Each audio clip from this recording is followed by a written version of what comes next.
She was the ghost of a fairy tale, a princess who sold off her dynasty's history, one priceless jewel at a time, just to pay the grocer's bill. She was the royal who traded the weight of a crown for the weary anonymity of a working-class mother, selling hats to strangers in a country that had no memory of her name. Yet she was a woman born into the very heart of the old world, a princess whose veins ran with the blood of Europe's greatest dynasties: Danish, French, British, and Russian, and whose life was meant to be a storybook of unimaginable privilege. Her name was Princess Margaret of Denmark. How could a woman born at the very pinnacle of royalty be so utterly crushed by the tides of history, only to then watch her own child be swept away by the exact same heartbreaking wave? To truly understand the sheer scale of the world Princess Margaret lost, we have to step back in time to the final, shimmering years of the 19th century. This was the period we now call the Belle Époque, the beautiful era, and for the royal houses of Europe, it was more than beautiful. It was a golden age of absolute, unshakable certainty. The continent was not a collection of separate nations, so much as a single, sprawling, and sometimes dysfunctional family estate. And at the head of the dinner table were two remarkable figures who had, through shrewd marriages and sheer reproductive success, turned the map of Europe into their personal family tree. In Great Britain, there was Queen Victoria, the formidable black-clad matriarch, who through her 9 children and 42 grandchildren had earned the title of the Grandmother of Europe. Her grandchildren sat on, or were married to the heirs of, the thrones of Germany, Russia, Greece, Romania, Spain, Sweden, and Norway. But there was another equally influential, if less famous, monarchical powerhouse, King Christian IX of Denmark. While Victoria was the continent's grandmother, Christian IX was universally known as the father-in-law of Europe.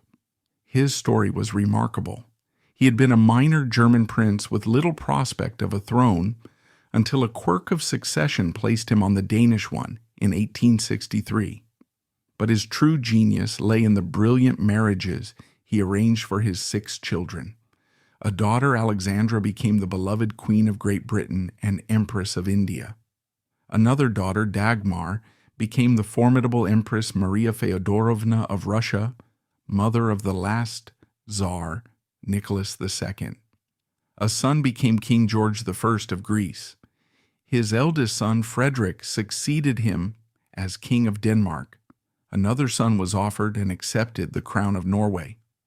It was a staggering dynastic achievement. The children of this one, relatively minor, king were shaping the destiny of the entire continent. Princess Margaret of Denmark was born directly into the heart of this intricate, glittering, and seemingly indestructible world in 1895. Her father, Prince Valdemar of Denmark, was the youngest son of this very father-in-law of Europe. Her mother was the brilliant and vivacious Princess Marie d'Orléans, a direct descendant of the last king of France, Louis-Philippe I. Margaret was, therefore, royalty of the highest and most interconnected order, a potent cocktail of Danish, French, German, and, through her vast network of cousins, British and Russian blood. She grew up in a world where everyone of consequence was a relative. The King of England was her uncle by marriage. The Tsar of Russia was her uncle by marriage. The King of Greece was her uncle. The future kings of Great Britain, Norway, and the future Tsar of Russia were all her first cousins. Family holidays were not just get-togethers. They were unofficial summits that could decide the fate of nations. It was a world of immense privilege, of strict protocol, of summers spent sailing on royal yachts and winters spent in vast, drafty palaces. And it was all underpinned by the unshakable belief that their way of life, ordained by God and cemented by centuries of history, would last forever. They could not hear the storm gathering on the horizon. They could not see that beneath the polished veneer of their dynastic unity, the toxic forces of nationalism, industrial-scale militarism, and revolutionary ideology were bubbling, ready to erupt. They were blissfully unaware that their magnificent gilded world was, in fact, a house of cards, and that a single double-barreled gunshot in a provincial city called Sarajevo was about to blow it all away, sending them, and the young Princess Margaret with them, scattering into the harsh, unforgiving wind of a new and terrible century. Princess Margrethe Françoise Louise Marie Helene, known within her intimate family circle by the affectionate Danish nickname Gita, was born on September 17, 1895. But her arrival was not in one of the grand, imposing, and stuffy official palaces of the Danish monarchy. Instead, her cradle was placed in a residence that perfectly symbolized the unique and unconventional character of her parents, the Gul Palais, or the Yellow Palace, a relatively modest 18th century townhouse directly adjacent to the main Amalienborg Palace complex in Copenhagen. This choice of home was the first clue that her upbringing would be very different from that of her royal contemporaries.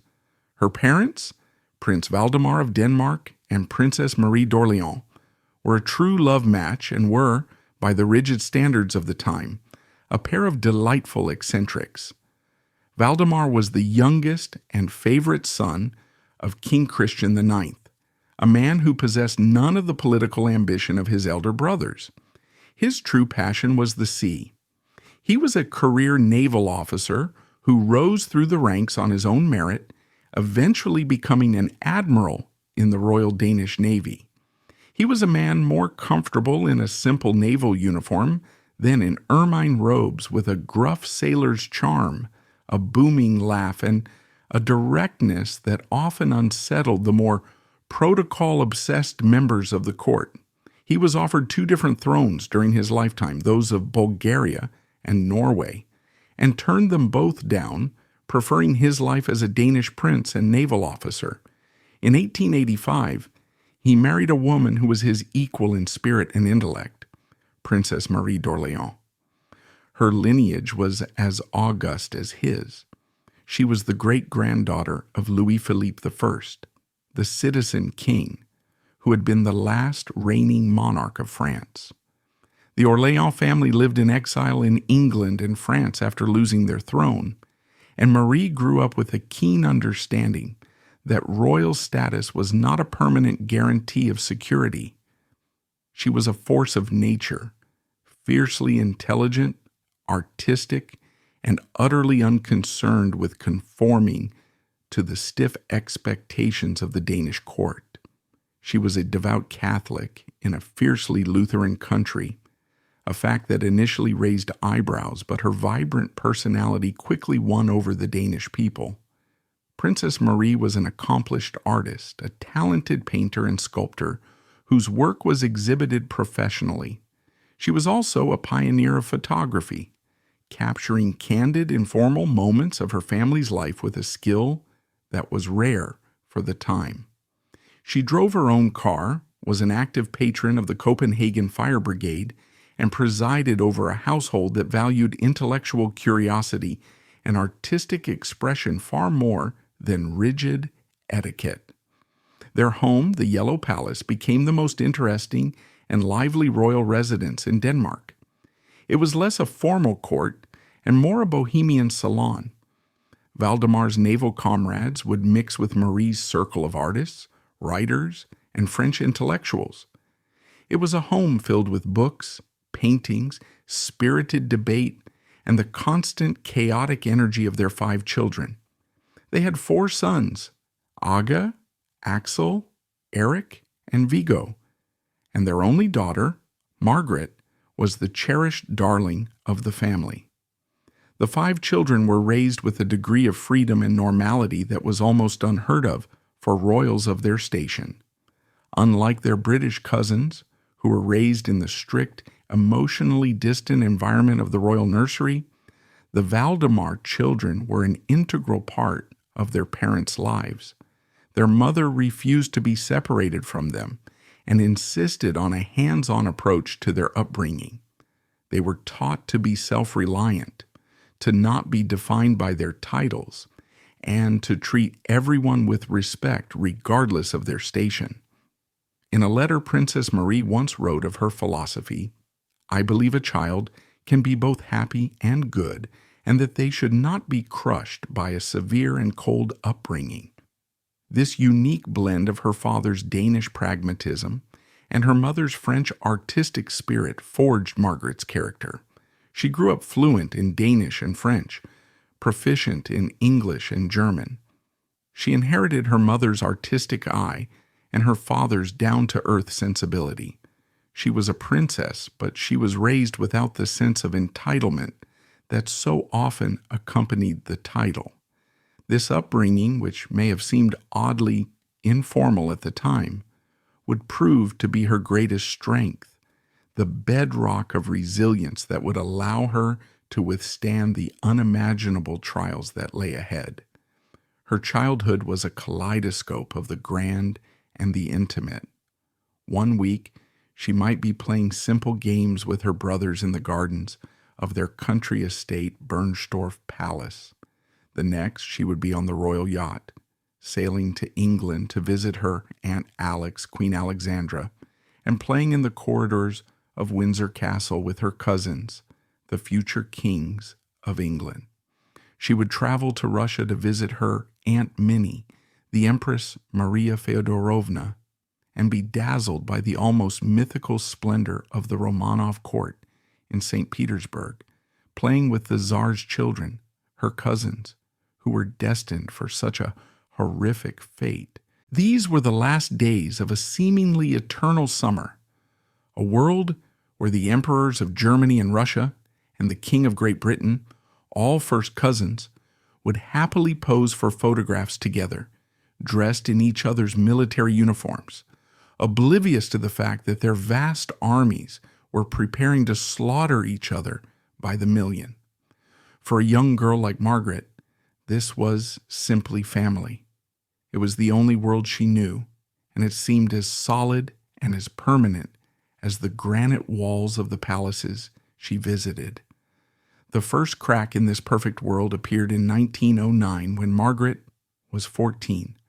Her vibrant, life-affirming mother, Princess Marie, fell ill and died suddenly at the age of just 44.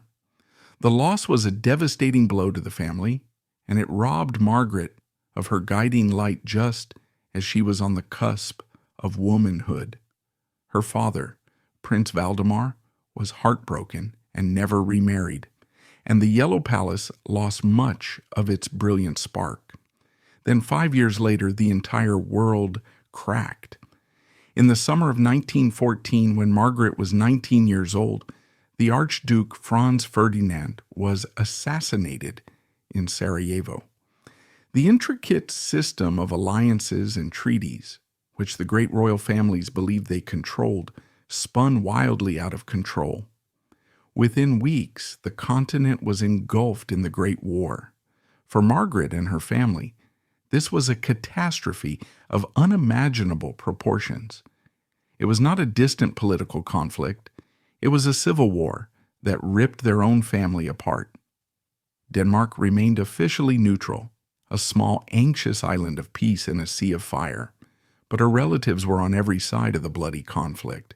Her British cousins, led by King George V, were fighting a war to the death against their German cousins, led by Kaiser Wilhelm II. On the Eastern Front, her Russian cousins were locked in a brutal struggle with the same Germans and their Austro-Hungarian allies. Letters stopped, visits ceased. The bonds of blood, which were supposed to guarantee peace, proved to be horrifyingly fragile, no match for the brutal power of nationalism.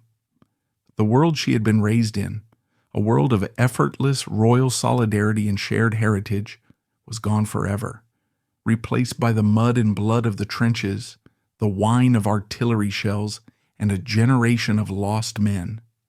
The golden age had ended, and for a princess whose entire identity was built on that interconnected royal world, the future was now a terrifying, uncertain void. The guns finally fell silent on the Western Front in November 1918, but the world that emerged from the smoke and carnage was a place that Princess Margaret and her generation could barely recognize.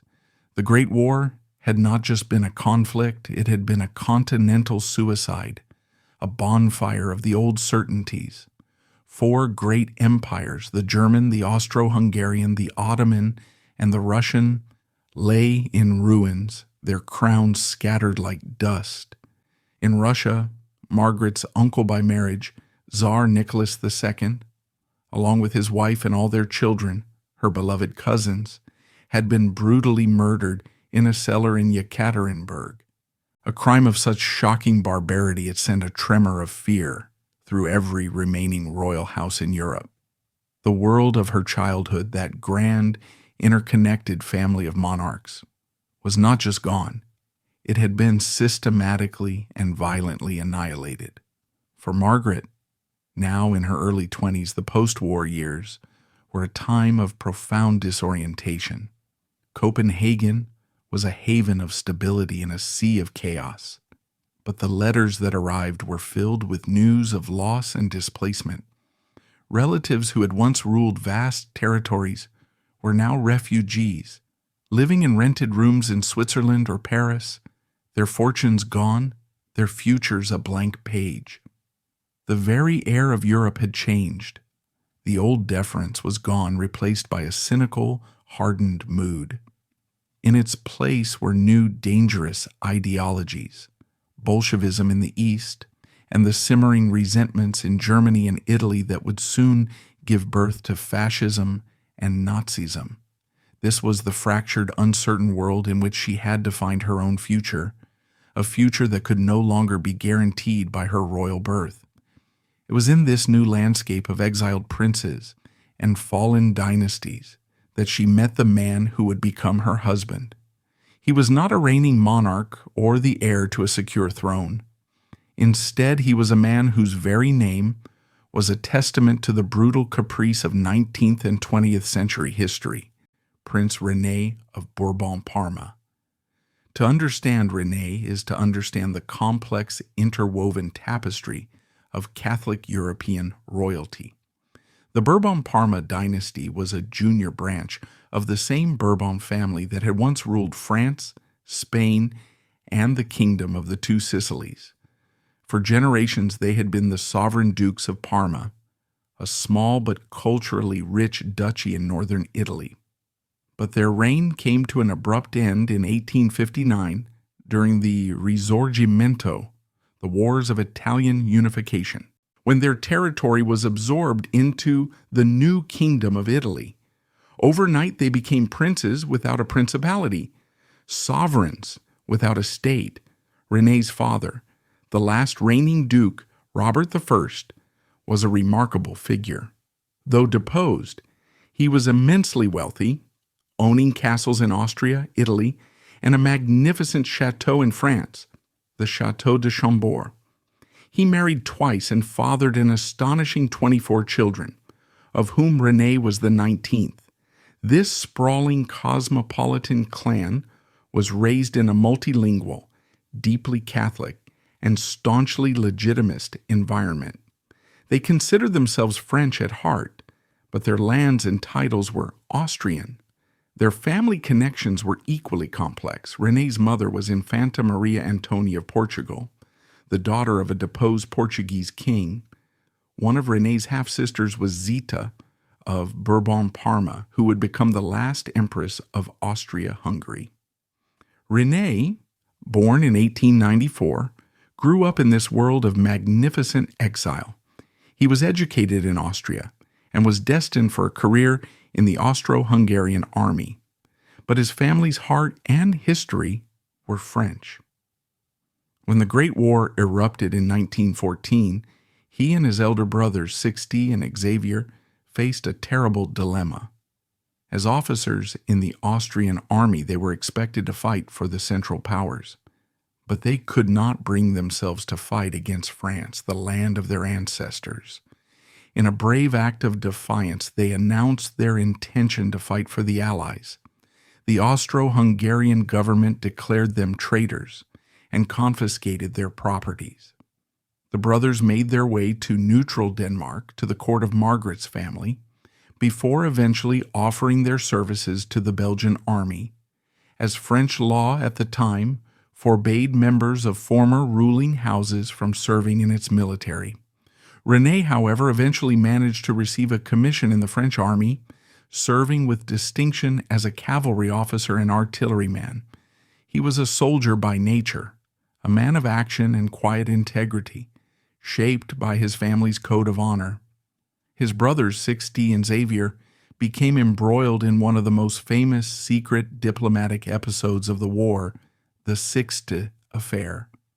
Using their family connections to their sister Empress Zita of Austria, they acted as secret intermediaries in 1917, trying to negotiate a separate peace between Austria-Hungary and the Allies.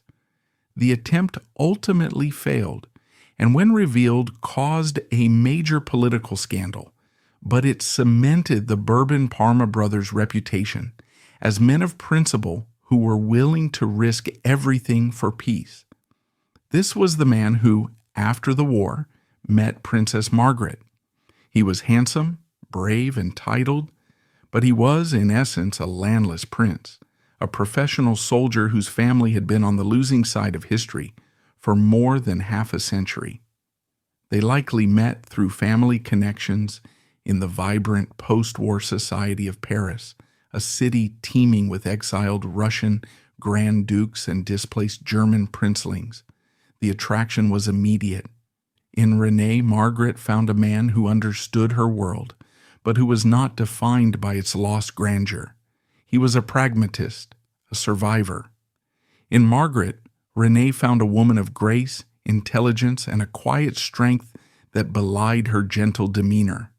Theirs was not a grand dynastic alliance designed to shore up a shaky throne. Most of those thrones no longer existed.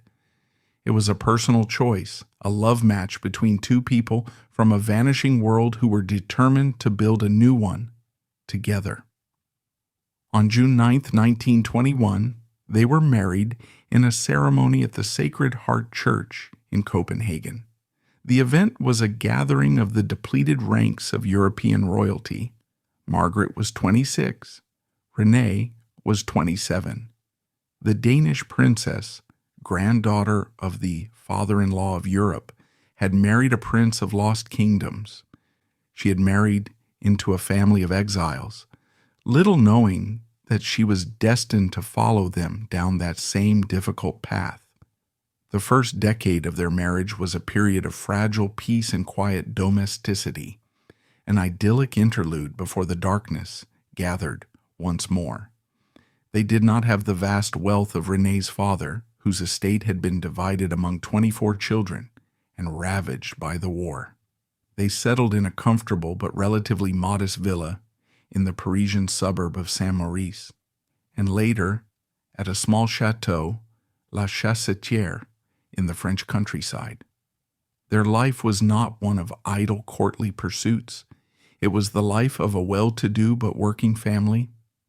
René managed what was left of their family estates, and Margaret created a warm and loving home, one that echoed the happy bohemian atmosphere of her own childhood in the Yellow Palace. She devoted herself completely to raising their 4 children, who arrived in quick succession. Prince Jacques was born in 1922, a thoughtful and serious boy.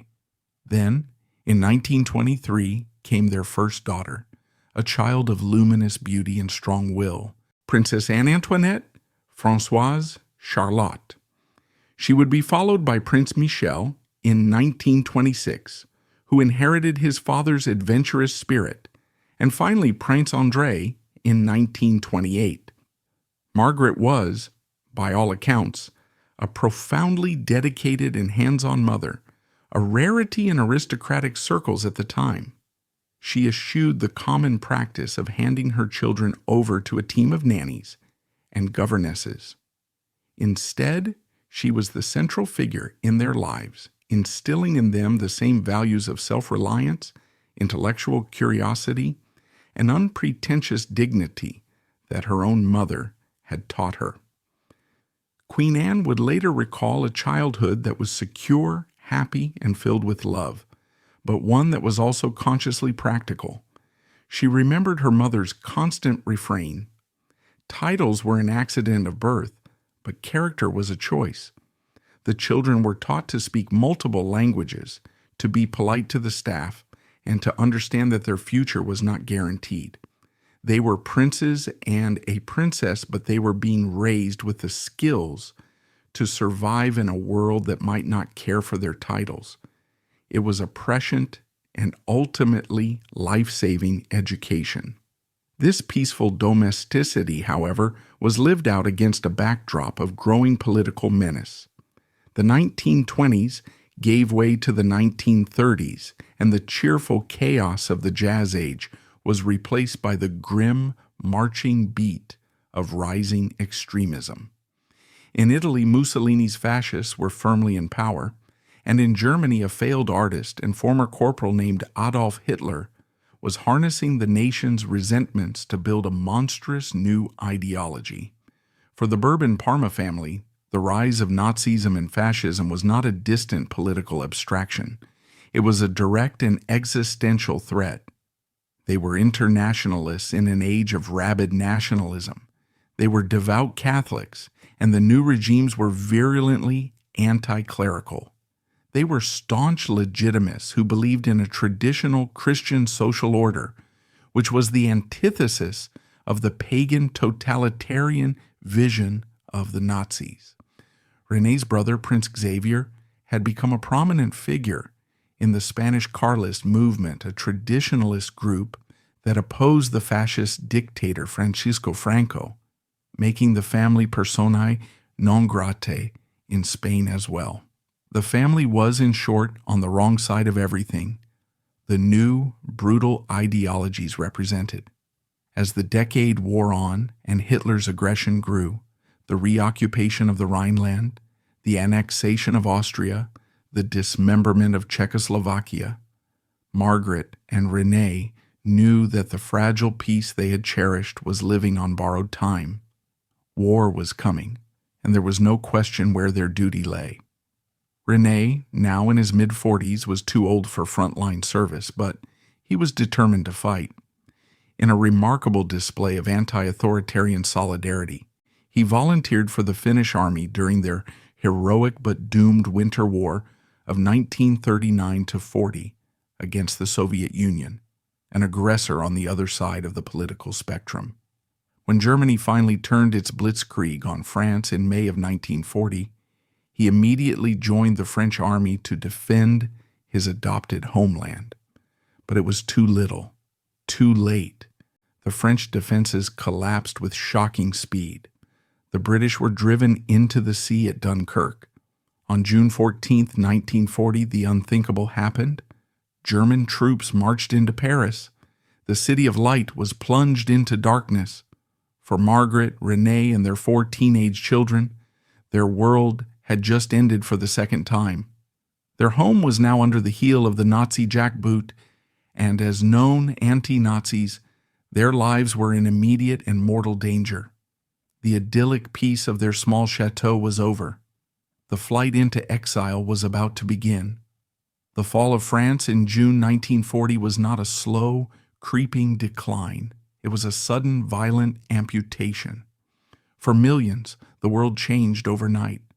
For Princess Margaret, Prince René, and their 4 teenage children, Jacques, Anne, Michel, and André, the arrival of the German army in Paris and the establishment of the collaborationist Vichy regime in the south was a death knell. Their life at the tranquil Château de la Chastière was over. They were now trapped, enemy aliens in their own home, their names on a list of known anti-Nazis in a country crawling with the Gestapo and their French informers. To stay was to risk arrest, deportation, and almost certain death in a concentration camp. They had to flee. Their escape from occupied France was not a dignified royal procession. It was a desperate, chaotic scramble for survival, a story of raw fear and uncertainty that their daughter, Queen Anne, would recount for the rest of her life as the defining trauma of her youth. They were a family of 6, trying to navigate a country that had collapsed into chaos. Roads were clogged with millions of other desperate refugees, French soldiers from disbanded units, and columns of German military vehicles. Petrol was almost impossible to find, food was scarce, and everywhere there was the palpable sense of a nation in shock, a world turned upside down. They left their home with almost nothing, packing only what they could carry in a single car. Family portraits, furniture, books, the accumulated treasures of a lifetime, all had to be abandoned. Their royal titles were no longer a privilege, but a dangerous liability, a marker that would attract precisely the wrong kind of attention. They became anonymous faces in a sea of human misery, their primary goal not to assert their status, but to erase it, to become invisible. Their journey was a terrifying stop-start odyssey southwards, towards the Spanish border. They drove for as long as the fuel lasted, then walked, then perhaps found a place on a train packed to suffocation. They slept in barns, in the houses of strangers, or by the side of the road, always listening for the sound of approaching soldiers, always fearful of the knock on the door. For Margaret, this must have been an almost surreal nightmare. This was the woman who had grown up in palaces, whose every need had been catered to by a legion of servants. Now, she was a fugitive. Her primary concern not the seating plan for a state dinner, but whether she could find enough bread to feed her 4 hungry children for another day. Her most vital role was to project a sense of calm she absolutely did not feel, to shield her children from the true extent of their peril. After weeks of agonizing travel, they finally reached the Pyrenees, the formidable mountain barrier that separated France from Spain. They had to cross on foot, guided by local smugglers who made a living from human desperation. It was a grueling, physically demanding trek through treacherous terrain, undertaken at night to avoid border patrols.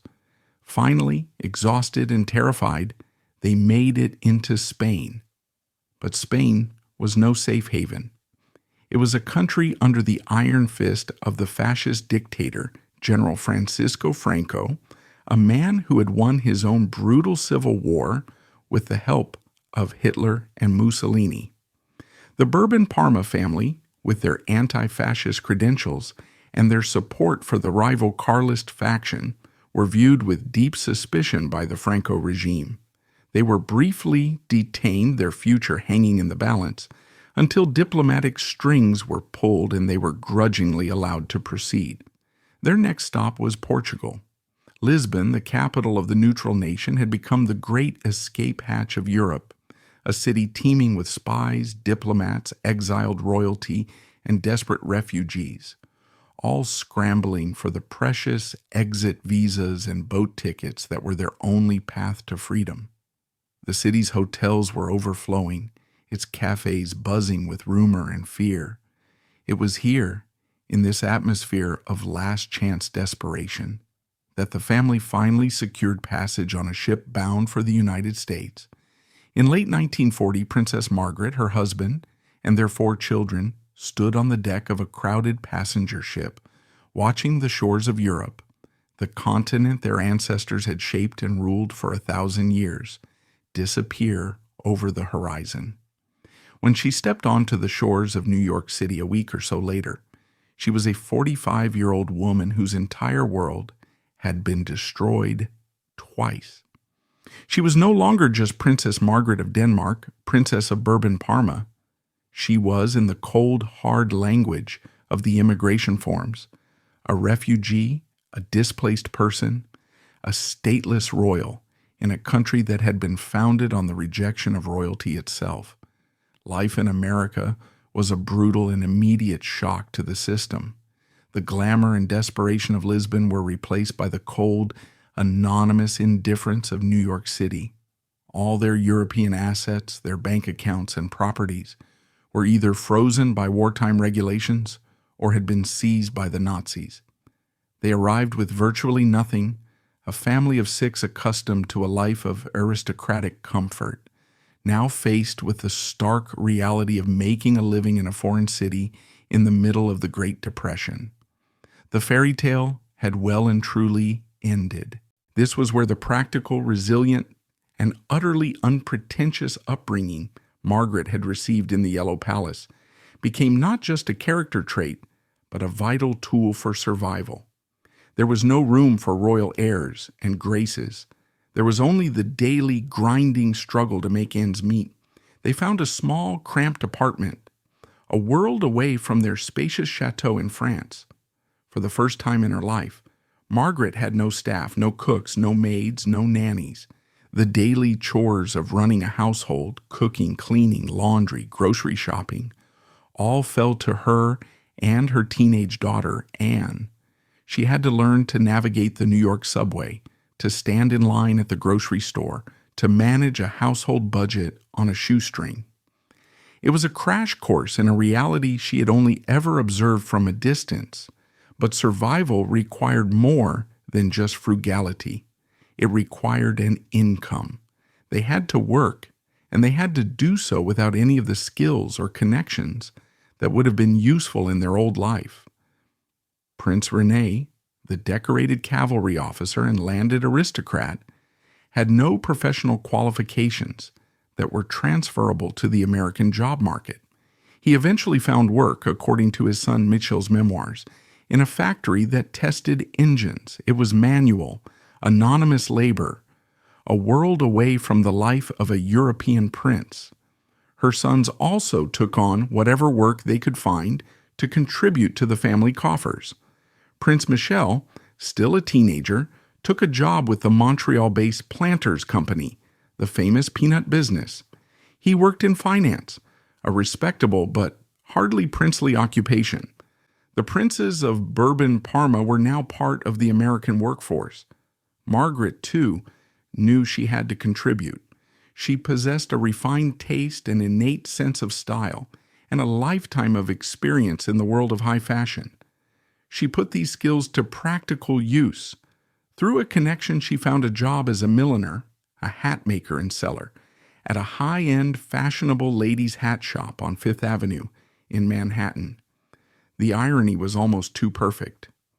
Princess Margaret of Denmark, whose relatives had worn the historic crowns of half of Europe, was now selling fashionable headwear to the wives of New York bankers and industrialists, women who had no idea that the quiet, elegant European lady with the charming accent was a direct descendant of French kings and a cousin to the King of England. It was a moment of profound humiliation, but one she bore with her characteristic quiet dignity. She never complained. She simply did what had to be done to ensure her family survived. To supplement their meager incomes, Margaret and René made the most heartbreaking decision of all. They began to sell her jewelry, one by one, the precious, irreplaceable heirlooms, the tangible, glittering links to her past and her identity had to be sacrificed. These were not just expensive trinkets, they were pieces of history, imbued with a century of family memory. A sapphire brooch that had been a wedding gift from her Russian relatives, the Romanovs, now murdered. A pearl necklace that had belonged to her French Orleans ancestors. Each sale was a small death, a severing of another tie to the world she had lost. The most significant and symbolic of these sales involved a magnificent diamond tiara. It was a historic piece created by the French jeweler Chaumet, featuring exquisite diamond floral and scrolling motifs. It had belonged to her direct ancestor, King Louis-Philippe I of France. It was more than a piece of jewelry. It was a crown, the very emblem of her family's royal status and history. This priceless artifact was sold to the famed American jeweler Harry Winston. It was later worn by the Hollywood star Anita Colby, known as the Face, for a photo shoot, its royal provenance adding to its glamour. For Margaret, this must have been the ultimate symbol of her new reality, a piece of her family's sovereign history, now a bauble for a movie star, its sale price used to pay for rent, for her children's school fees, for groceries. Yet even in these dire and humbling circumstances, the family's sense of duty and honor remained absolutely intact. When the United States was plunged into the Second World War after the Japanese attack on Pearl Harbor in December 1941, her sons did not hesitate. They were, in theory, European princes, citizens of a neutral or defeated nation. They had every reason to sit out the conflict in the safety of America. They did the exact opposite. All three of her sons immediately volunteered for the Allied forces. The eldest, Jacques, joined the Royal Air Force. The two younger sons, Michel and André, joined the United States Army. Michel's wartime career was particularly extraordinary. At just 18, he was recruited into the elite, newly formed Office of Strategic Services, OSS, the forerunner of the CIA, which specialized in espionage and covert operations behind enemy lines. He was trained as a saboteur and a paratrooper. In 1944, he was parachuted into Nazi-occupied France as part of Operation Jedburgh, a top-secret mission to arm and organize the French resistance in preparation for the D-Day landings. He was captured by the Germans, brutally interrogated, and sent to a concentration camp. He survived horrific treatment, escaped, was recaptured, and eventually liberated at the end of the war. The story of her son's wartime service reveals the core values that Margaret and Renee had instilled in them. They were princes, yes, but their sense of duty was not to a throne, but to the cause of freedom. They were not content to be safe in New York while Europe burned. They went back to fight and were willing to die for the continent that had exiled them. For Margaret, the anxiety of having her sons in such mortal danger, on top of the daily struggle for survival, must have been an almost unbearable burden. But it was also surely a source of immense and profound pride. Her family had lost their status, their wealth, and their home, but they had not lost their honor. The end of the Second World War in 1945 did not bring a return to the world that Princess Margaret had known. It brought a new, colder, and more terrifyingly divided reality. Europe lay in ruins, its great cities bombed to rubble, its populations exhausted and traumatized. The brief, hopeful alliance between the West and the Soviet Union quickly fractured, and an iron curtain, in Winston Churchill's unforgettable phrase, descended across the continent, dividing it into two hostile camps. For the scattered remnants of European royalty, the post-war landscape was a desolate one. The monarchies of Italy, Yugoslavia, Albania, and Bulgaria were all formally abolished in short order. The age of kings, it seemed, was well and truly over. For Margaret, Renee, and their family, the end of the war brought immense personal relief.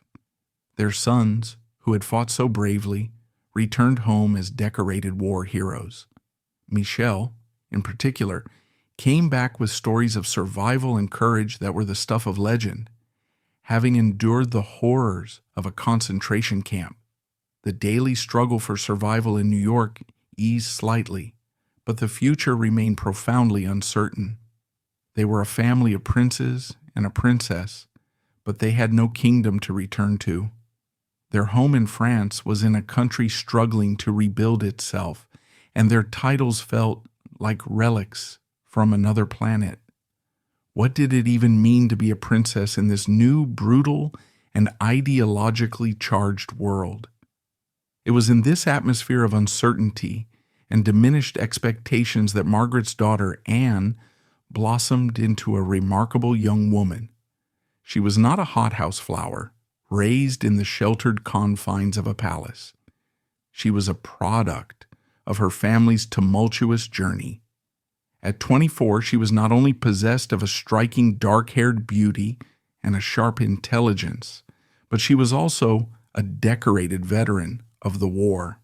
Like her brothers, she had refused to sit idle in the safety of America.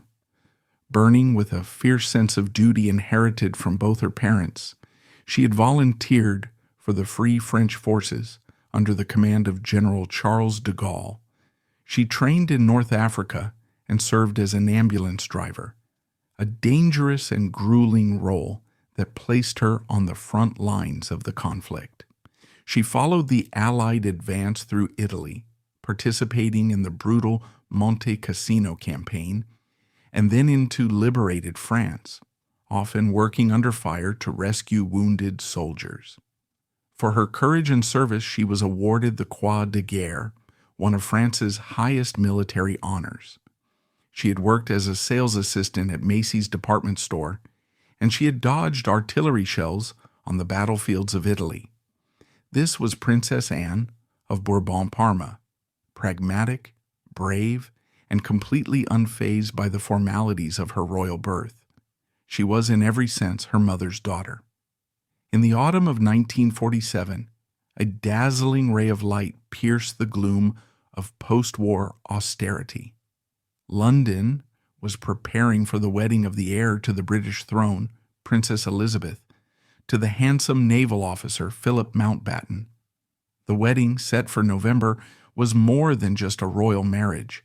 It was a global event, a symbol of hope, a defiant spark of glamour and tradition in a world weary of war and rationing. It was also the first major gathering of the depleted ranks of European royalty since before the war. An invitation was a coveted symbol of inclusion in this most exclusive of clubs, and an invitation was duly sent to Princess Anne of Bourbon-Parma. Accompanied by her mother, Anne traveled to London, a city still scarred by the Blitz, but buzzing with a palpable sense of excitement. At a flurry of receptions and balls held in the city's grand hotels and royal palaces, Anne was introduced to the other guests. Among them was a tall, strikingly handsome, and deeply serious young man who possessed an almost tragic aura of isolation. He was one of the few still reigning monarchs in attendance, His Majesty King Michael I of Romania. King Michael's life had been, if anything, even more tumultuous than Anne's. He was the great-great-grandson of both Queen Victoria and King Christian IX, making him a distant cousin. His youth had been a nightmare of political instability and personal heartbreak. His father, King Carol II, was a scandalous and deeply selfish man who had abandoned the family for his mistress, renounced his right to the throne, and then returned years later to depose his own young son Michael, who had been made king as a child. Michael grew up as a pawn in the brutal political games of his father and the pro-Nazi dictator, Marshal Ion Antonescu. But during the darkest days of the war, the young king had shown extraordinary courage. In August 1944, at the age of just 22, he had launched a daring coup, arresting Antonescu, severing Romania's ties with Nazi Germany, and bringing his country over to the Allied side. It was a pivotal act that significantly shortened the war in the Balkans and saved tens of thousands of lives. But his heroism had earned him a powerful and implacable enemy, Joseph Stalin. As the Red Army liberated Romania, it became clear they had no intention of leaving. Michael now found himself a virtual prisoner in his own palace, a lonely, isolated figure trying desperately to preserve his country's independence against the overwhelming tide of Soviet-backed communism. He was known in the Western press as the Lonely King, the last bastion of democracy behind the newly descended Iron Curtain. This was the man who met Princess Anne at a reception at Claridge's Hotel. The attraction was, by all accounts, immediate, electric, and profound.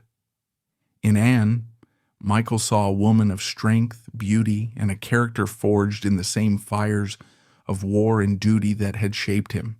He was captivated by her directness, her lack of artifice, and her service record, which he deeply respected. In Michael, Anne saw not just a handsome king, but a man of immense integrity and quiet sorrow, a fellow soul who understood the heavy burden of a royal name in a hostile world. It was not a polite, courtly flirtation. It was a sudden and powerful meeting of hearts. He was so flustered upon meeting her that he clicked his heels together in the formal German fashion, a gesture so stiff and out of place that Anne found it both endearing and amusing. The courtship was a whirlwind. They spent as much time together as protocol would allow during the wedding festivities in London. They discovered a shared sense of humor, a shared love of fast cars and airplanes, and, most importantly, a shared code of honor and duty. Just 16 days after their first meeting, while visiting Anne's family in Lausanne, Switzerland, King Michael proposed. Anne accepted without hesitation. For Princess Margaret, this was a moment of incredible, almost unbelievable joy and vindication. Her daughter, the refugee princess who had worked in a department store and driven an ambulance through a war zone, was now the fiancée of a reigning king. She was going to be a queen. After the years of hardship, the flight into exile, the humiliation of selling off her family's precious heirlooms just to survive, it must have felt like a miraculous reversal of fortune, a sign that their sacrifices had not been in vain.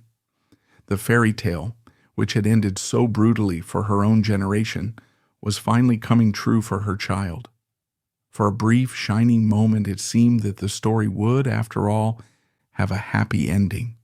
But history, particularly 20th century history, has a cruel and unforgiving sense of irony. The dream turned into a nightmare with sickening speed. King Michael returned to Romania to inform his government of his impending marriage. He was met with a wall of ice. The communist-controlled government, taking its orders directly from Moscow, had no intention of allowing their puppet king to marry a French Catholic princess with strong ties to the West. They saw the marriage as a threat, a potential strengthening of the monarchy's popular support. On the morning of December 30th, 1947, just over a month after he had proposed to Anne, King Michael was summoned to the Elisabeta Palace in Bucharest by the communist prime minister, Petru Groza, and the head of the party, Gheorghe Gheorghiu Dej. The palace was surrounded by troops loyal to the regime. The phone lines had been cut. It was a trap. Inside the palace, Groza and Gheorghiu Dej presented the king with a pre-written abdication document. When Michael refused to sign, they resorted to blackmail and threats. Groza reportedly told the king that if he did not sign, the government could not be held responsible for the lives of over 1,000 pro-monarchist students who had been arrested in the preceding weeks. It was a thinly veiled threat of a massacre. Trapped and with a gun held to his head, either literally or figuratively, King Michael signed away his throne to save the lives of his people. The Romanian monarchy, which had existed for less than a century, was abolished. He was given a few hours to pack a single suitcase and was escorted to the train station. At the age of 26, King Michael I of Romania was forced into exile. The news hit the family in Lausanne like a physical blow. A telegram arrived, stark and devastating. The kingdom was gone. The dream was dead. Anne was no longer the fiancée of a reigning king. She was the fiancée of a deposed one, a man without a country, without an income, and with a future as uncertain as her own had once been. For Princess Margaret, the moment must have been an experience of almost unbearable déjà vu.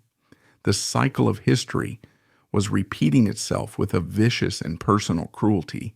She, a princess of a secure and ancient throne, had married a prince of a lost kingdom and been forced into exile by a brutal, totalitarian regime.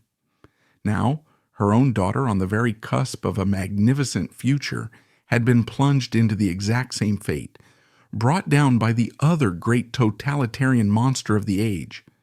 The princess who had been cast out had lived to watch her daughter, a future queen, suffer the exact same destiny. It was a tragedy of almost Greek proportions, a profound and bitter lesson in the fragility of all earthly crowns. The difficulties, however, were not over. As if the political catastrophe were not enough, their personal plans now faced an institutional obstacle. Anne was a devout Catholic, a faith that had been a cornerstone of her Bourbon-Parma identity. Michael was the head of the Romanian Orthodox Church, a position he still held in the eyes of his exiled subjects. For them to marry, they needed a papal dispensation. But the Pope at the time, Pius XII, was a rigid traditionalist. He refused to grant the dispensation unless they agreed that any children of the marriage would be raised exclusively in the Catholic faith. For Michael, this was an impossible condition. To agree would be to betray his own faith and his duty to his people. The Catholic Church, in effect, forbade the marriage.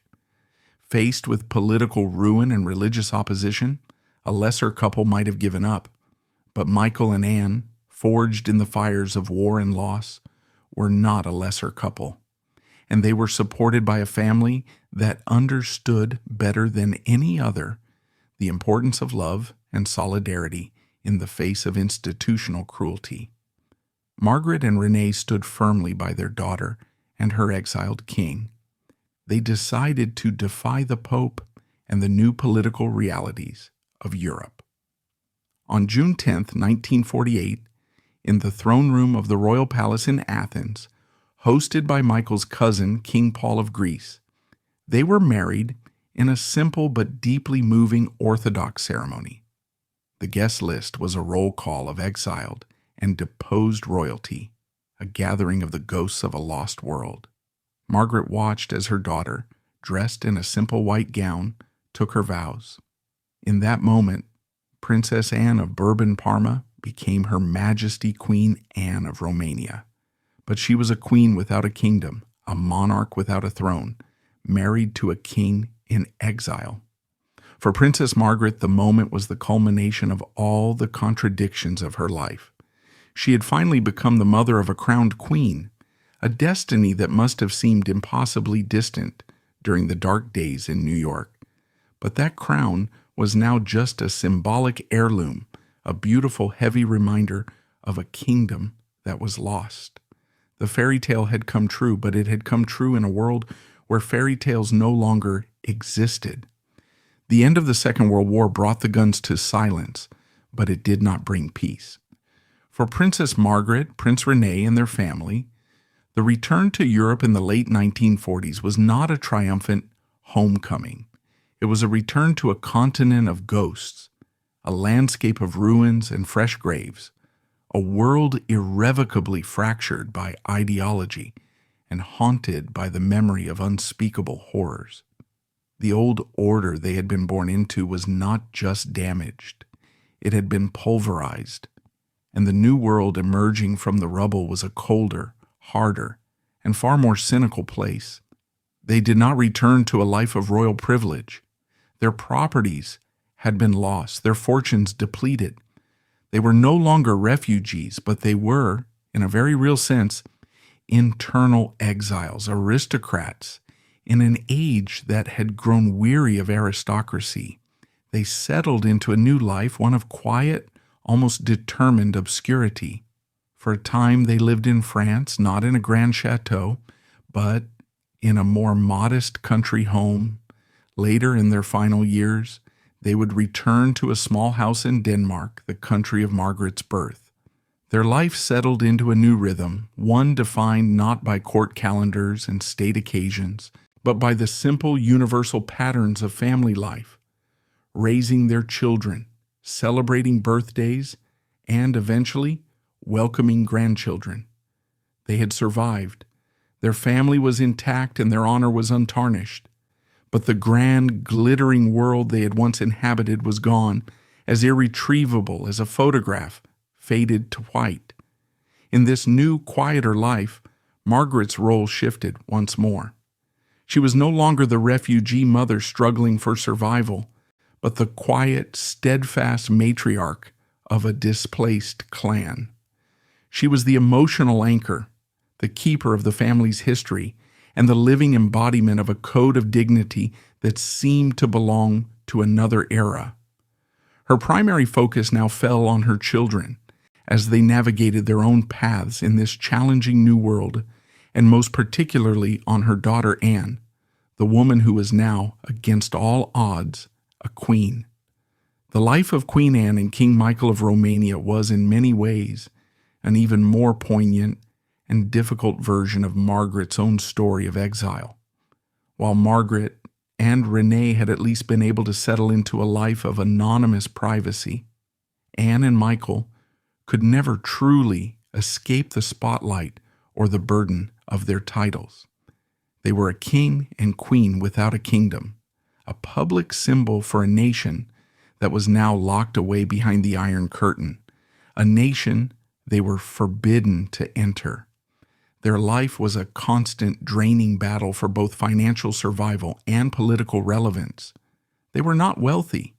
King Michael had been forced to leave Romania with almost nothing, and the communist regime had seized all royal and private property.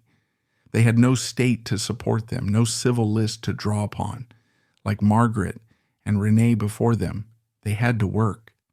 The early years of their marriage were spent in a modest house in the English countryside, where Michael, a skilled mechanic and pilot, tried to turn his passions into a livelihood. He started a small chicken farm, a venture that ultimately failed. He worked as a test pilot, a dangerous profession that put his life at risk for a modest salary. He later moved the family to Switzerland near Geneva, where he worked as a stockbroker, commuting to the office every day like any other suburban family man. For Margaret, watching her daughter, a queen, living this life of genteel poverty must have been a source of both immense pride and quiet sorrow. Pride in her daughter's resilience and her son-in-law's unwavering dignity and work ethic. They never complained. They raised their 5 daughters, Margareta, Elena, Irina, Sophia, and Maria, in a loving, stable, and remarkably normal home, instilling in them a deep sense of their Romanian heritage while simultaneously preparing them for a life without the trappings of royalty. But there must have also been a profound sorrow for Margaret, a constant ache for the magnificent life her daughter had been promised and so cruelly denied. The stories of the King of Romania fixing his own car, or the Queen of Romania doing her own grocery shopping, were testaments to their character, but they were also stark reminders of the magnitude of their loss. Margaret became a doting grandmother to the 5 Romanian princesses. She provided a crucial link for them to their wider royal heritage, a living connection to the Danish and French ancestors they would otherwise only know from portraits. She would visit them in Switzerland, or they would come to her in Denmark, and in these quiet family gatherings, the weight of their lost kingdoms could for a moment be set aside. But the joy was always tinged with a certain melancholy. These were princesses with no kingdom to inherit, royal highnesses with no certain future, living symbols of a cause that, as the Cold War dragged on through the 1950s and 60s, seemed increasingly hopeless. In 1962, a profound personal loss struck Margaret's life. Her husband of 41 years, Prince René, died at the age of 67. He had been her partner through everything, The fragile peace of the 1920s, the terrifying flight from the Nazis, the struggle in America, and the quiet years of their return to Europe. His death was the loss of the one person who had shared every step of her tumultuous journey. At 67, Princess Margaret was now a widow. Her life became even quieter, even more private. She spent her time between her home in Denmark and visiting her children and grandchildren, who were now scattered across Europe. She was the family's quiet center, a figure of immense love and respect. But to the outside world, she had become almost invisible, a forgotten princess from a forgotten age. As the world lurched through the profound social and political changes of the 1960s, 70s, and 80s, Margaret remained a steadfast, unchanging presence. The world of student protests, the Vietnam War, the sexual revolution, and the deepening chill of the nuclear arms race was a world away from her quiet, ordered existence. For her daughter Anne and son-in-law Michael, these decades were a long, dark tunnel of waiting. Romania was locked in the iron grip of one of the most brutal and bizarre communist dictators, Nicolae Ceausescu. The country was plunged into poverty and fear, its history rewritten, its churches demolished, its people living under constant surveillance. The hope of a return, of a restoration of the monarchy, seemed not just unlikely, but a complete fantasy. King Michael became a powerful voice for his silenced people on international radio stations like Radio Free Europe, but he was a voice crying in the wilderness. During these long, quiet years of widowhood, Margaret became something more than just a matriarch.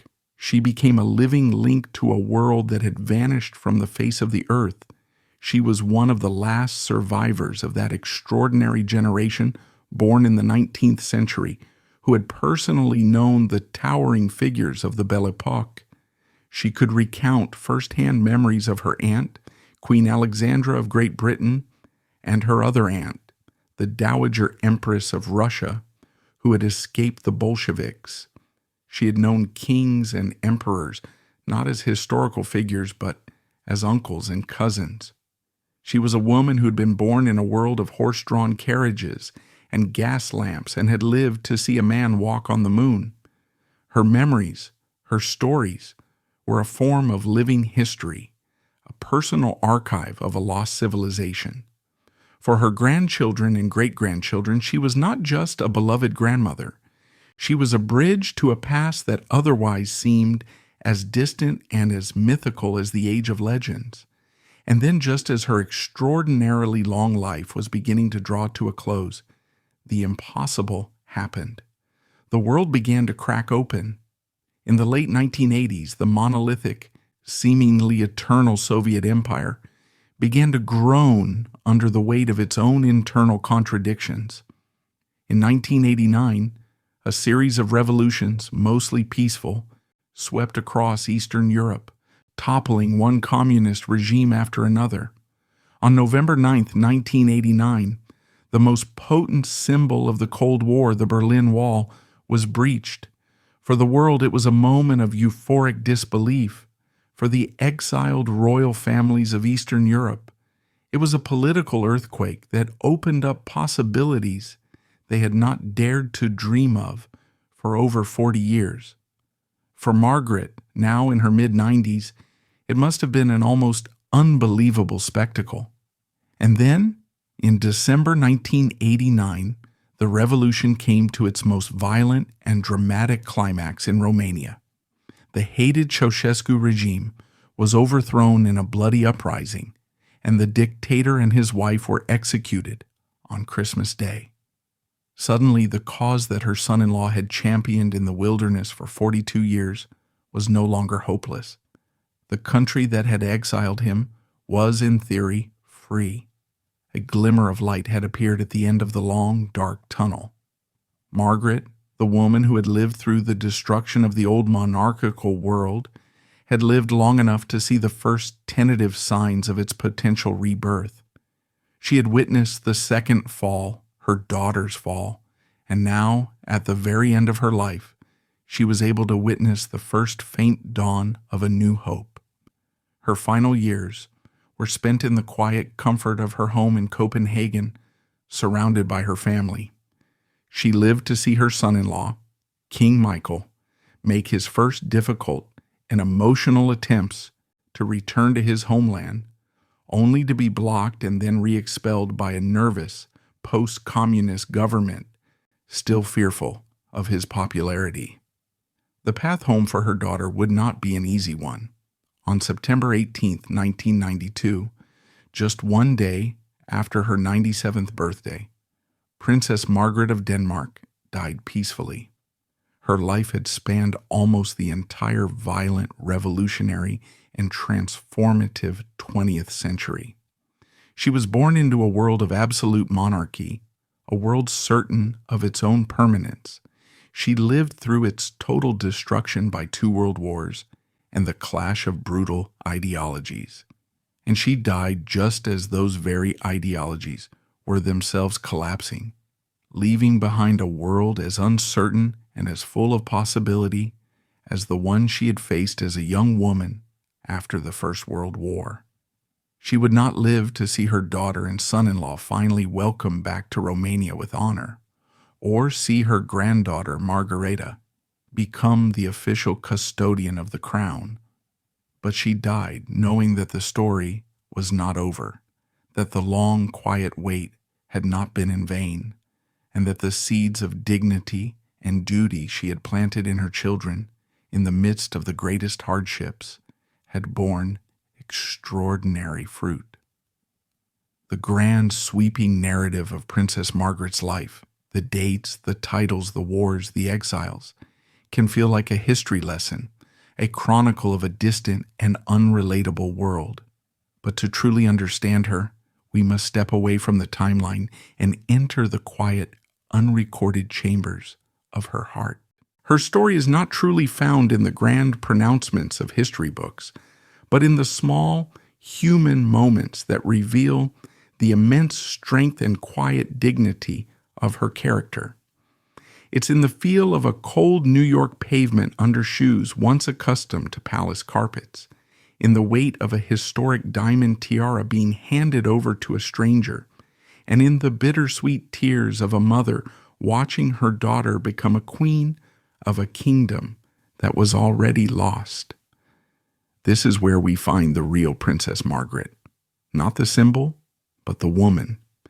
Everything about Margaret's later resilience can be traced back to the unusual and wonderfully unconventional soil of her childhood. The Yellow Palace was more than just a home. It was a philosophy, a conscious rejection of the stifling, emotionally barren upbringing that was the norm for so many royal children of that era. Her parents, Prince Valdemar and Princess Marie, cultivated an atmosphere of intellectual curiosity, artistic freedom, and, most importantly, emotional warmth. Imagine the contrast. In the royal nurseries of Great Britain or Germany, children were often raised by a strict retinue of nannies and governesses, seeing their royal parents for perhaps an hour a day in a formal structured setting. Their lives were governed by protocol from the moment they could walk. The Valdemar children, by contrast, grew up in the middle of a lively, almost chaotic salon.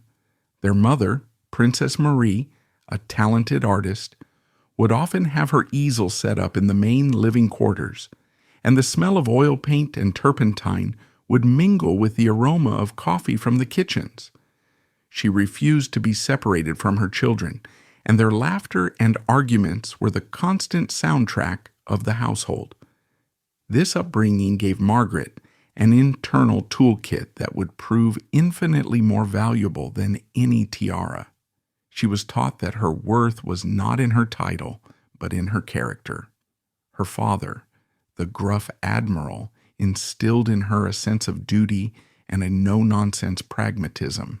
Her mother, the French princess, gave her a love for art, a keen intellect, and a fierce sense of independence. Crucially, She was raised to be useful. In an age when aristocratic women were educated primarily in the decorative arts, Margaret was given a broad, multilingual education that sharpened her mind. She was not raised to be an ornament. She was raised to be a partner, a thinker, a capable woman. This is the key to understanding her later life in New York. When she took the job as a milliner, it was undoubtedly a humbling and difficult experience. But it was not an existential crisis, because her sense of self was not solely dependent on her royal status. She did not see work as beneath her. She saw it as a necessity, a duty to her family, and she approached it with the same quiet determination she would have approached any royal duty. There's a quiet power in the image of her, standing in a chic Fifth Avenue shop, using her impeccable taste to advise wealthy women on their choice of hat. She was not playing a part.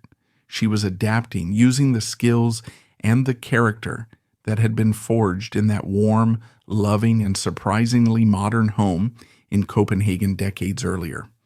The Yellow Palace had given her a foundation of unpretentious dignity, and it was a foundation that could not be shaken by war, exile, or poverty. To be a refugee is to suffer a series of small, invisible deaths long before your physical one. It is the death of your home, the death of your community, the death of your identity. For Margaret, the flight from Nazism was not just a physical journey across borders. It was a violent psychological severing from everything that had ever given her context and meaning. Think of the emotional weight of that escape. It was not just her own fear she had to manage, but the fear of her 4 teenage children. Every parent knows the instinct to shield their child from the horrors of the world, to create a bubble of safety. Margaret had to do this while running for her life, with no certainty of where their next meal would come from or whether they would survive to see the next sunrise. To maintain a facade of calm and control in those circumstances, for the sake of her children, required a level of inner strength that is almost impossible to comprehend. And then came the long, slow, grinding process of surrender. In New York, the most powerful symbol of this was the selling of her jewelry. It's a detail that is often mentioned in passing, but it is worth dwelling on, for it is the emotional core of her material loss. These were not just investments. Each piece was a vessel of memory, a tangible link to a world that was now gone forever. Imagine the moment she had to part with the magnificent diamond tiara of her ancestor, King Louis Philippe I. This was not just a collection of valuable stones. It was a piece of French history, a symbol of her family's Orléans lineage. It represented a time when her family had ruled a great nation. To hand that over to a jeweler, to know it would be broken up or sold to a stranger, was to admit that that part of her history was well and truly over. It was like selling a piece of her own soul. And what of the smaller, more personal pieces? A sapphire brooch given to her by her aunt, the Dowager Empress of Russia, a woman who had herself survived the Bolshevik Revolution and a lifetime of loss.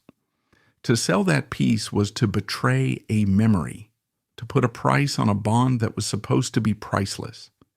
This process, repeated over and over, was a slow, agonizing amputation of her past. Each sale, a fresh wave of grief for the people and the life she had lost. The anonymity of life in New York was another complex emotional burden.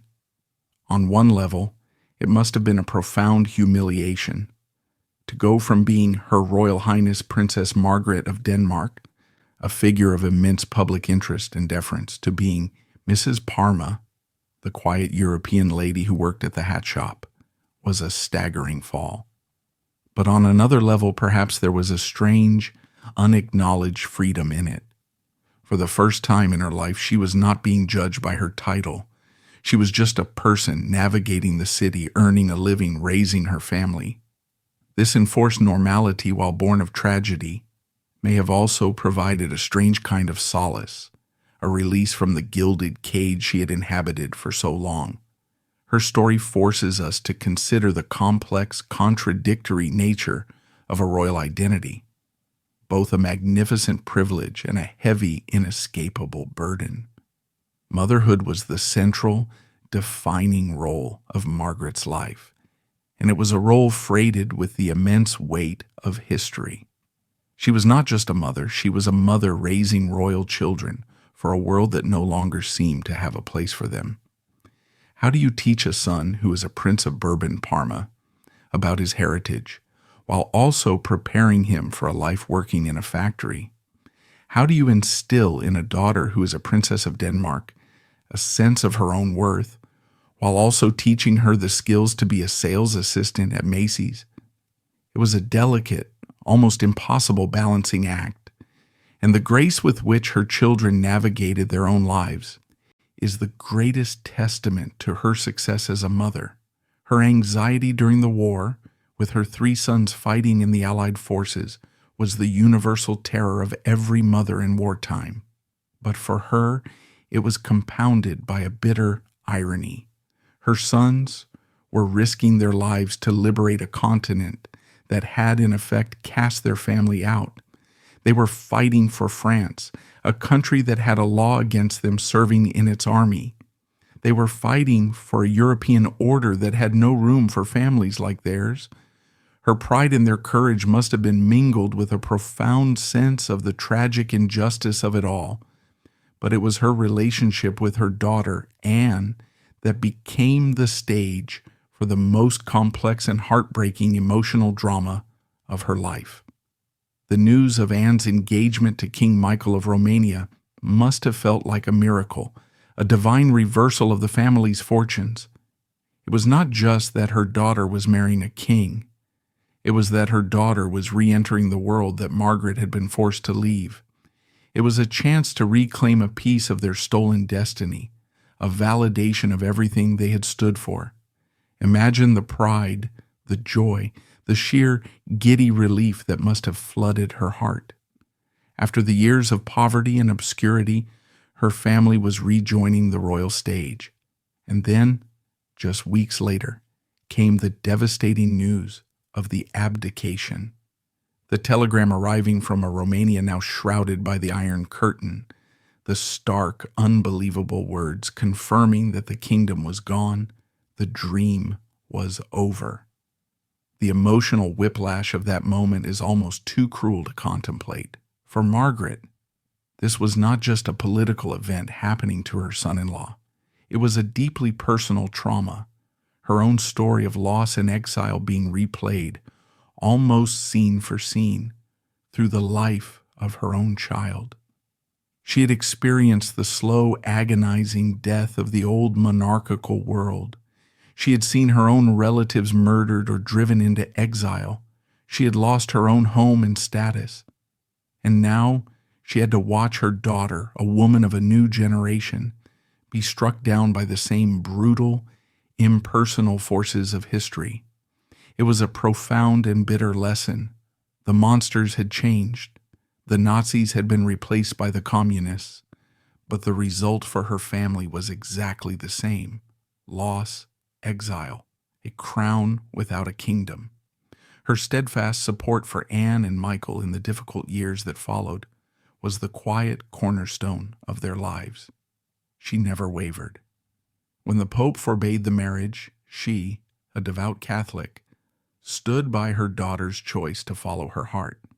She understood, better than anyone, that in a world where kingdoms could vanish overnight, the bonds of love and family were the only true and lasting inheritance. The unique and heavy burden of a lost throne was something she shared with her daughter, a secret language of grief and resilience that would bind them together for the rest of their lives. In her daughter's story, Margaret saw the reflection of her own, and in her quiet, unwavering love, she offered the only comfort that truly mattered: the knowledge that she was not alone. The life of Princess Margaret of Denmark, unlike that of many of her more famous royal contemporaries, is not a story filled with scandalous affairs, bitter public feuds, or headline-grabbing political intrigues. Her life was one of quiet dignity and profound discretion. As such, the controversies surrounding her story are not about personal misdeeds, but about the deeper, more philosophical questions her extraordinary journey raises. The debates are not about what she did, but about what her life means in the broader context of a century that systematically dismantled the world she was born into. The first and most significant historical argument revolves around the very nature of royal exile and its implications. On one hand, Margaret and her family can be seen as the ultimate tragic victims of circumstance. They were essentially passive figures, leaves caught in the great violent hurricanes of Nazism and communism, swept away through no fault of their own. From this perspective, their story is a poignant lament for a lost, more gracious world, a testament to the brutal injustice of history. They represent the innocent collateral damage of the 20th century's ideological wars. However, a more critical historical lens offers a different interpretation. Some historians might argue that their story is not just a tragedy, but a perfect illustration of why the entire system of hereditary monarchy was inherently fragile and ultimately doomed in the modern era. Their struggle for survival in America demonstrates a stark truth. When the institutional framework of the state, the deference of society, and the vast inherited wealth are stripped away, what is a royal title really worth? Their experience shows that without an army, a treasury, and a government to back it up, a crown is just a piece of metal, and a title is just a word. In this view, their story is not a lament for a lost world, but a powerful confirmation that a system based on the accident of birthright, rather than merit or popular consent, has no intrinsic power of its own. It is a validation of the very forces of modernity that led to their displacement. A second area of quiet debate surrounds the family's active role in the Second World War. Their immediate and unwavering commitment to the Allied cause, Renee fighting for Finland and France, their sons parachuting into occupied territory, stands in stark contrast to the actions of some other members of European royalty during the same period. The most notorious example is the Duke of Windsor, the former King Edward VIII of Great Britain, whose dalliances with Nazi high society and ambiguous political statements have left a permanent stain on his reputation. Other royal houses, like that of Italy, were deeply compromised by their collaboration with fascist regimes. The Bourbon-Parmas took the opposite path, and this raises a significant point of interpretation. Was their anti-fascism simply a matter of personal conviction? Or did it represent something deeper about the nature of their specific brand of royalty? It could be argued that as a family of exiles themselves, they had a unique and deeply personal understanding of the evils of tyranny and displacement.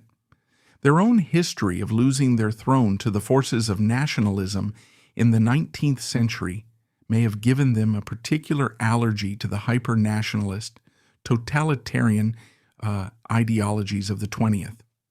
Their wartime actions can be seen as a powerful testament to an older, transnational, and fundamentally Christian vision of European society, a vision that was the absolute antithesis of the pagan, racist, and statist ideology of the Nazis. Their story, therefore, is not just one of personal bravery, but a significant chapter in the ideological war, a demonstration that the institution of royalty could be a force for resistance, not just a symbol of the old order waiting to be swept away. A third, More personal controversy revolves around her daughter Anne's marriage to King Michael of Romania. The decision to marry in an Orthodox ceremony, in direct defiance of the explicit wishes of Pope Pius XII, was a significant moment. For devout Catholics at the time, and for traditionalist historians today, it was a controversial act of disobedience against the supreme authority of the Church. It could be seen as a prioritizing of personal desire over sacred duty and institutional loyalty. However, from a more modern perspective, their decision can be seen as a brave and forward-thinking assertion of personal love and ecumenical solidarity over rigid religious doctrine. In a world that had been torn apart by ideology, their marriage between a Catholic princess and an Orthodox king was a powerful symbol of unity and a rejection of the very dogmatism that had caused so much suffering. Margaret, herself a devout Catholic who had lived a harmonious life with her Protestant in-laws in Denmark, found herself at the heart of this complex issue. Her unwavering support for her daughter's decision is significant. It highlights a tension that many modern royals have faced: the inevitable conflict between ancient institutional rules, whether of the state or the church, and the modern imperative of personal happiness and individual conscience. Her family's story became a small but important chapter in the ongoing evolution of royal marriage from a purely dynastic and political tool to a genuine personal partnership. Finally, the quiet, secluded life that Margaret and Renee led after the war is open to interpretation. Was it a sad retreat into obscurity, a quiet admission of defeat in a world that no longer had a place for them? Or was it a wise and dignified choice to consciously step away from the public stage, to embrace a life of privacy and family, and to allow their children to forge a new, more modern, and more sustainable definition of what it means to be royal in the 20th century?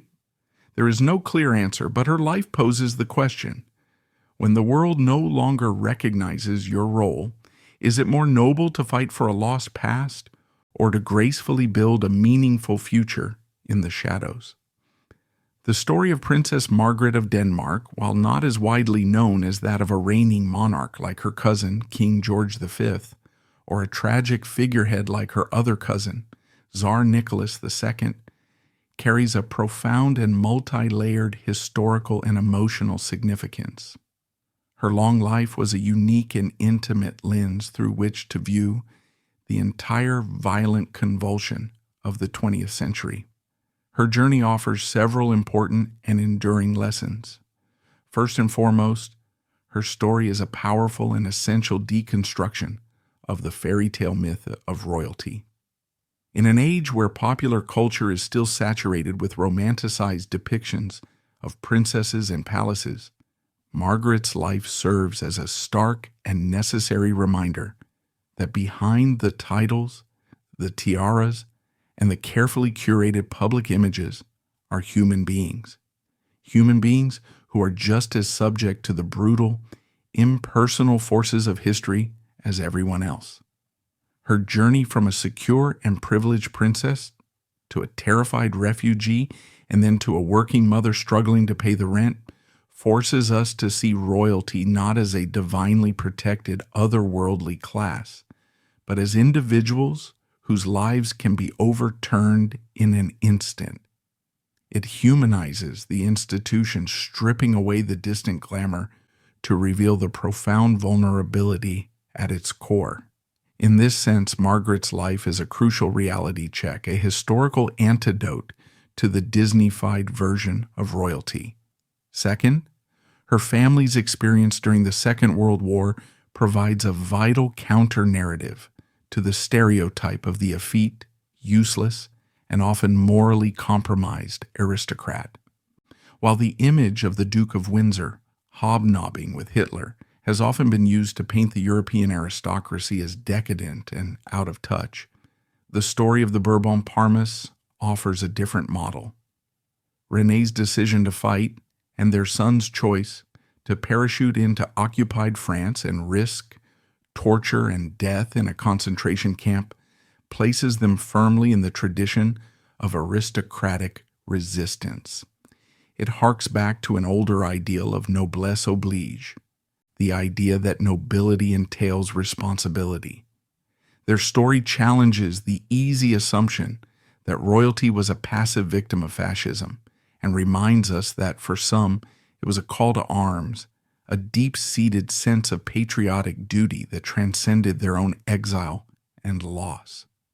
Third, Margaret's life is a poignant and deeply moving study in the psychology of displacement and the resilience of the human spirit. She is a powerful, if quiet, symbol for all refugees, royal or not, who have been forced to flee their homes and build new lives from scratch in foreign lands. The story of her selling her jewelry is not just a detail about financial hardship. It's a universal metaphor for the painful process of shedding one's past identity and adapting to a new, often harsher, reality. Her ability to navigate this process with such grace and without any public display of self-pity is a quiet but profound lesson in fortitude. She demonstrates that dignity is not something conferred by a title or a tiara. It is an internal quality, a form of moral courage that can shine brightest in the darkest of times. Her life is a testament to the idea that one can lose everything that defines them on the outside and still retain the core of who they are on the inside. Finally, her unique and heartbreaking position as the mother of an exiled queen adds the last crucial layer of significance, the repeating pattern of loss that defines her family's story. The loss of the Bourbon-Parma throne in the 19th century, her own flight from the Nazis, and then her daughter's expulsion from Romania by the communists is a powerful metaphor for the final definitive end of the old monarchical Europe. Her life perfectly bookends the era. She was born when that world seemed eternal and unshakable, and she lived long enough to see its last vestiges swept away by the brutal certainties of the Cold War. Her story is not about the grand sweep of politics, but about the enduring personal and often heartbreaking consequences of those politics on the families caught in the crossfire. She is a quiet witness to the end of an age, and her legacy is not a political one, but a deeply human one, a story of survival against all odds, a testament to the idea that even when kingdoms fall and crowns are lost, a family's love, honor, and dignity can endure. In the end, the long and extraordinary life of Princess Margaret of Denmark was not defined by the kingdoms she was connected to by birth or by marriage, but by the quiet, unshakable strength she displayed when those kingdoms vanished into the mists of history. She was a woman born to wear a crown, who instead learned to wear an apron. She was raised to preside over a court and instead learned to work in a shop. She was a princess who became a refugee, a survivor, and in the final bittersweet act of her life's drama, a mother who had to watch her own child walk the same painful path of exile she had walked herself. Her story is a profound and poignant counter-narrative to the simplistic royal fairy tales we are so often told.